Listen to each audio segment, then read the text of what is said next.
एक भी व्यक्ति संसार में ऐसा नहीं है, एक भी, चाहे तो गृहस्थी हो और चाहे वो व्यक्ति हो, जो अपनी छाती पे हाथ रख करके ये कह दे कि महाराज मैं पूर्ण रूप से सुखी हूं। बड़ी बड़ी गाड़ियां हैं, आलीशान बंगले हैं, खूब दौलत है, लेकिन भोजन के समय जाओ वही पते।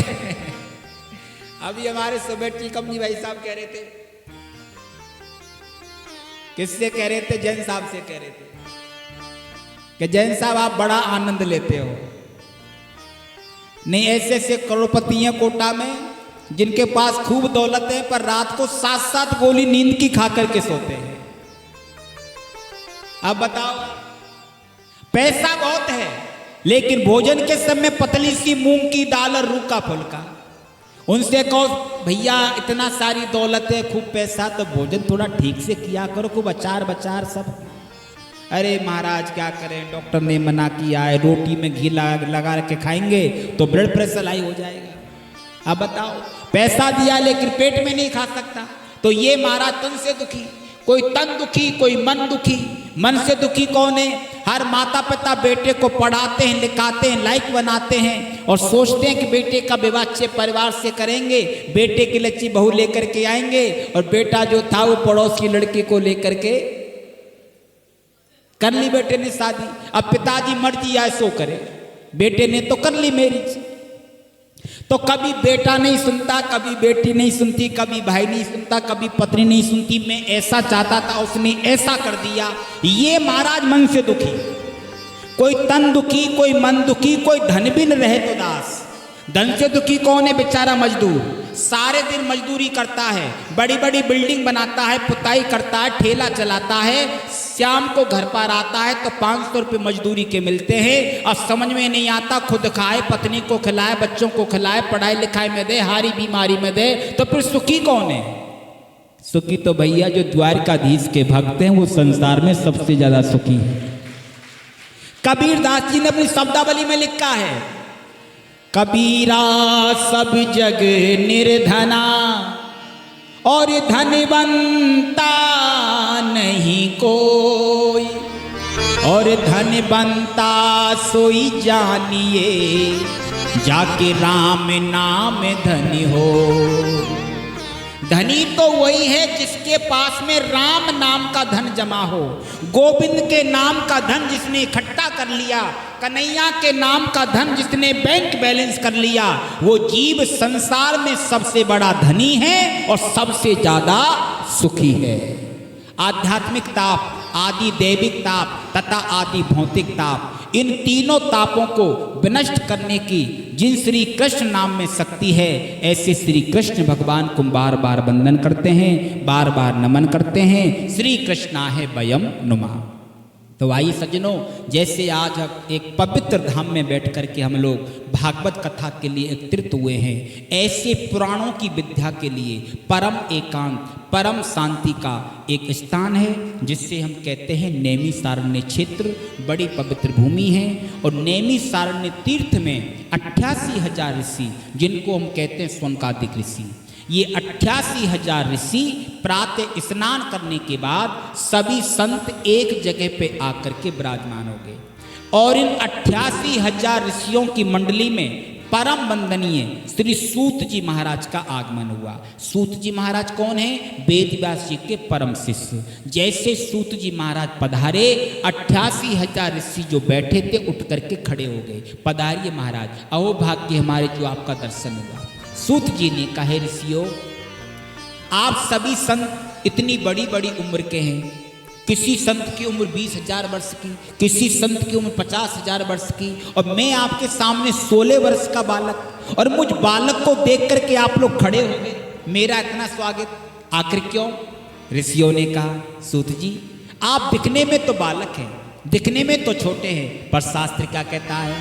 धन वृद्धा बल वृद्धा आयुर्वृद्धास्तथैव चे ते सर्वे ज्ञान वृद्धास किंकरा शिष्य किंकरा। हे सूत जी, कोई व्यक्ति धन में बड़ा होता है, कोई व्यक्ति ताकत में बड़ा होता है, कोई व्यक्ति उम्र में बड़ा होता है, लेकिन सूत जी जो ज्ञान में बड़ा होता है वो सबसे बड़ा होता है।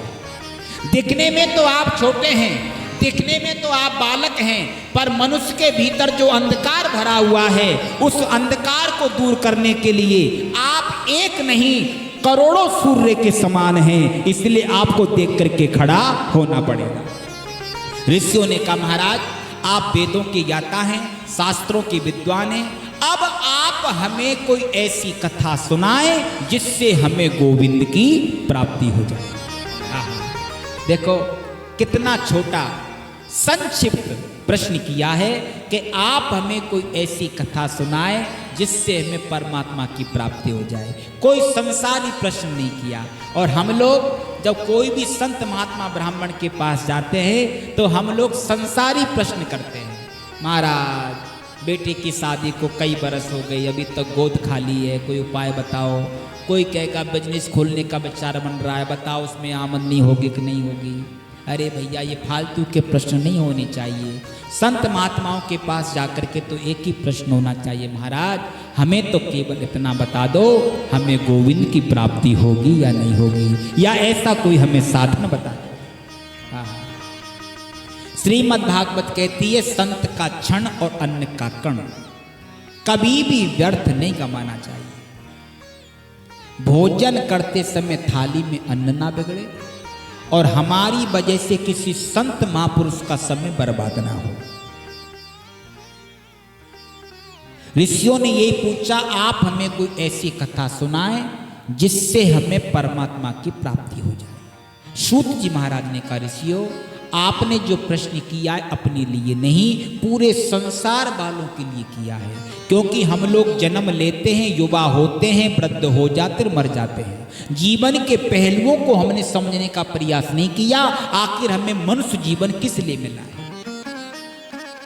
हमारा जीवन क्या है? काल ब्याल मुख ग्रास त्रास निर्नाश हेतु काल रूपी सर्प के प्रत्येक व्यक्ति ग्रास बना हुआ है।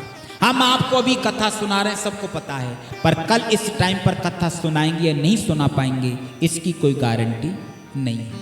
लेकिन इंसान थोड़ा सा पैसा पास में आ जाए तो पैसे के मद में इतना अंधा हो जाता है कि सामने वाले को इंसान समझ करके नहीं चलता। और पैसे की भूख इतनी बढ़ जाती है, पैसे की प्यास इतनी बढ़ जाती है, सारी सारी रात नींद नहीं आती, मोबाइल कानों पे लगे रहते हैं और पड़ा पड़ा बिस्तर में यही माला घुमाता है कि छोटा बिजनेस करते करते बहुत समय हो गया, अब ऐसा बिजनेस क्या चालू करूं जिसमें करोड़ों की आमदनी हो, लाखों की नहीं करोड़ों की आमदनी। तो बैठा बैठा उसी का भीतर का मन कहता है कि 4 लाइन पर जो जमीन पड़ी है कल उसका सौदा कर लूंगा। तो उसका मन कहता है सेठ जी जमीन खरीद के क्या करेगा, क्या करूंगा, एक फैक्ट्री डाल दूंगा। भीतर बैठा मन बोला फैक्ट्री डालने से क्या होगा, क्या होगा, उसमें 1000-2000 व्यक्ति काम करेंगे। भीतर बैठा मन बोला 1000-2000 व्यक्ति काम करेंगे, उससे तुम्हें क्या फायदा होगा, मुझे क्या फायदा होगा, मैं पैसे वाला बन जाऊंगा। भीतर बैठा मन बोला पैसे वाले बन जाओगे तो क्या करोगे, क्या करूंगा, सुबह का नाश्ता दिल्ली में करूंगा, दिन का भोजन कलकत्ता में करूंगा, रात्रि विश्राम बंबई में करूंगा। और सोचते सोचते अटैक आया और सोचना बचाना सारा धरे का। ये मनुष्य की सबसे बड़ी भ्रांति है, क्योंकि चिंता ज्यादा करता है, चिंतन नहीं करता। चिंता होती है संसार की और चिंतन होता है परमात्मा का। इसलिए जीवन में ज्यादा से ज्यादा हम लोग चिंता को मिटाने का प्रयास करें और चिंतन में मन लगाएं। अब चिंता कैसे मिटेगी, चिंतन में मन कैसे लगेगा, ये हमें 7 दिन तक सुनने को मिलेगा।